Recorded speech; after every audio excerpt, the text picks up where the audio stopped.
India out campaign. ये नाम आपने कई बार सुना होगा। इंडिया आउट कैंपेन मालदीव में अब बांग्लादेश में क्यों चल रहा है और ये जियो पॉलिटिक्स से कैसे संबंध रखता है, चलिए जानते हैं आज के इस वीडियो में।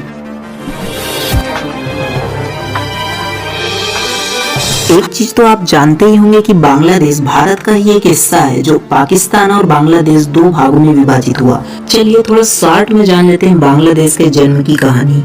ये है पश्चिम पाकिस्तान और ये है पूर्वी पाकिस्तान यानी आज का बांग्लादेश। सन 1970 में पाकिस्तान में पहली दफा चुनाव हुआ और उस चुनाव में पूर्वी पाकिस्तान की पार्टी पूर्वी पाकिस्तान आवामी लीग ने जबरदस्त जीत हासिल की।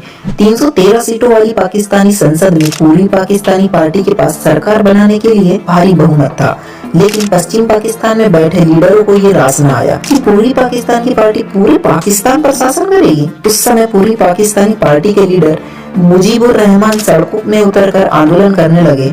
जब ये आंदोलन पूर्वी पाकिस्तान में विकराल रूप लेने लगा तो इस आंदोलन को कुचलने के लिए पश्चिम पाकिस्तान के लीडरों ने सेना का सहारा लिया और पूरे पूर्वी पाकिस्तान में बगावत की आग चढ़ गई।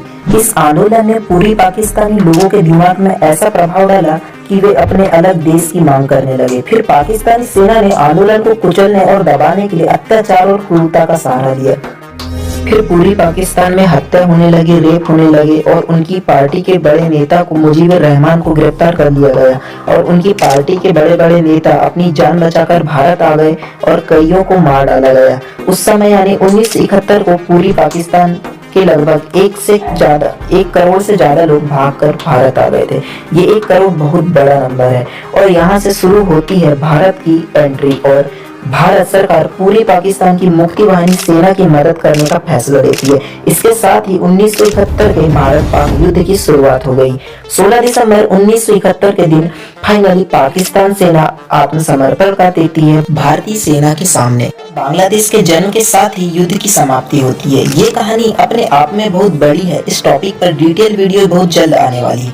चलिए अपने टॉपिक पर वापस आते हैं। बांग्लादेश का पहला पीएम शेख मुजीबुर रहमान को ही बनाया जाता है। उनकी नीति हमेशा से ही इंडिया फर्स्ट की रहती है। अभी भी दोनों देशों में अच्छे संबंध है, लेकिन बांग्लादेश के लोग अभी कुछ महीनों से इंडिया आउट के कैंपेन चला रहे हैं, लेकिन ये सच नहीं है। वास्तव में ये एक पॉलिटिकल एजेंडा है जो बांग्लादेश की विपक्षी पार्टियों की एक चाल है। बांग्लादेश में वैसे तो 3 मुख्य पार्टियां हैं। पहली है बीएनपी यानी बांग्लादेश नेशनलिस्ट पार्टी और दूसरी है बांग्लादेश आवामी लीग और तीसरी है जातीय पार्टी। और आवामी लीग पार्टी देश में फुल मेजोरिटी के साथ शासन चला रही है। उनकी विपक्षी पार्टी पावर में आने के लिए कोई भी हद तक जाने के लिए तैयार है, यहाँ तक कि वे भारतीय सामान का बहिष्कार कर रहे हैं।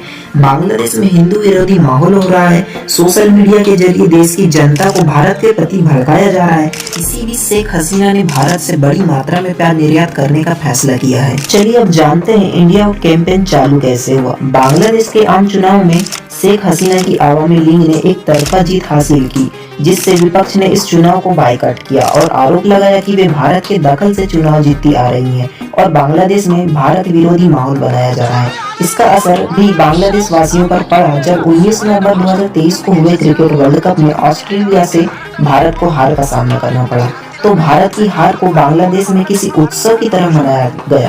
राजधानी ढाका के विश्वविद्यालय के पास में हजारों लोग जमा हो गए और भारतीय टीम के खिलाफ नारेबाजी की। हमारे देश के प्रधानमंत्री को इस बात पर एक्शन लेना चाहिए या कोई बयान तो देना ही चाहिए ताकि दोनों देशों के बीच अच्छे संबंध बने रहे, क्योंकि भौगोलिक दृष्टि से बांग्लादेश हमारे लिए बहुत ही महत्वपूर्ण देश है।